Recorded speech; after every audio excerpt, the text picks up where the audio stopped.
اس زمانے میں سب سے بڑا فتنہ کیا ہے؟ صلح کلیت.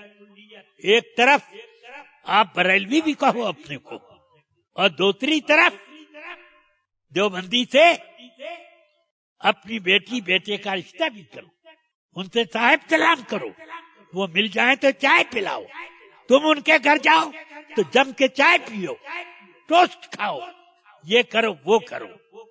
یہ صلح کلیت ہے. صحابہ کرام نے کبھی بھی رسول پاک کی بارگاہ کے ایک منافق کو بھی کبھی عزت نہیں دی. جب تک منافقوں سے بات چیت کرنے کی اجازت تھی تب تک بات کرتے تھے. جب سورہ توبہ کی ایک آیت اتر آئی کہ ان کا بائیکاٹ کرنے کا، تو میرے آقا منبر پر تشریف لائے، فرمایا اخرج یا فلاں فإنک منافق، اے فلاں مسجد سے نکل، تو منافق ہے. وہ نہیں نکلا.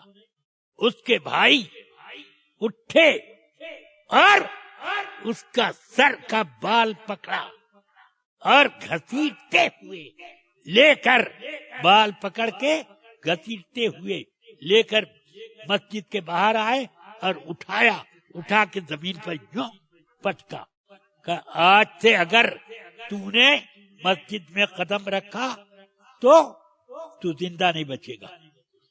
اسی طرح اب دوسرے کا نام، تو اس کے چچاداد بھائی نے اس کی ایک ٹانگ پکڑی، کہ نکلتا نہیں، اور ٹانگ پکڑ کے گھسیٹتے ہوئے لے جا کر کے باہر 2-3 مکہ مار کر کہا کہ جا آج سے مسجد میں مت آنا. حضرت ابو ایوب انصاری رضی اللہ عنہ کا ایک رشتہ دار تھا، وہ اس کو فرمایا نکل باہر، تو وہ بیٹھا رہا. ابو ایوب انصاری اٹھے اور وہیں پر زوردار 2 تھپڑ لگائے اور اس کو گھسیٹتے ہوئے لے کر گئے باہر.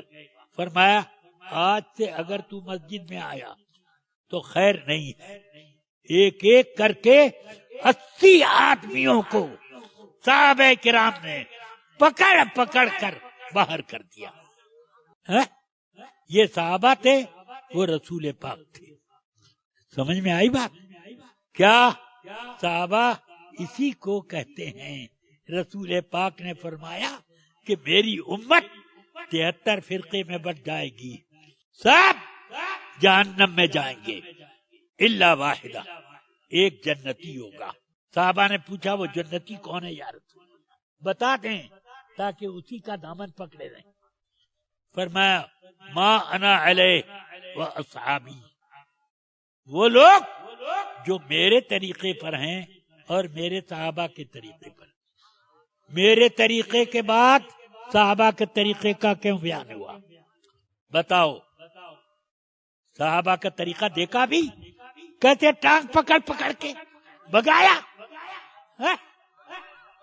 صحابہ کا طریقہ نہیں نظر آیا. اسی طریقے پر جو ہو تو بریلوی ہے.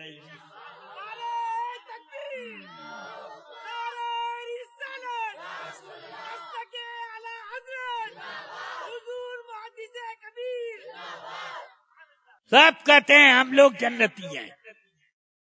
قادیانی بھی کہتا ہے یہی جنتی گروہ ہمیں، سب باقی سب جہنمی. اور رافضی بھی کہتا ہے ہم جنتی ہیں اور باقی سب ادھر. اسی طرح جتنے ہیں غیر مقلد بھی بولیں گے، دیوبندی بھی بولیں گے، سب بولیں گے اور سب کو جہنمی بناتے ہیں. مگر رافضیوں سے پوچھو صحابہ کو مانتے ہو؟ رسول پاک نے فرمایا جنت میں وہی جائے گا جو میرے اور میرے صحابہ کے طریقے پر ہوگا. سمجھ میں آئی بات؟ ہاں، اہل سنت کا بیڑا پار اصحاب حضور نجم ہیں اور ناؤ ہے عطرت رسول اللہ کی. عرش حق ہے مسند رفعت رسول اللہ. دیکھنی ہے حشر میں عزت رسول اللہ کی۔ رفیقان ملت، عزیزان گرامی، یہ میری باتیں کچھ دلوں کے اوپر بوجھ بن رہی ہوں گی، مگر ان کو اپنے دل پر ہاتھ رکھ کر کچھ سوچنا چاہیے کہ میں نے جو کہا وہ کہاں تک سچائی ہے۔ ہاں،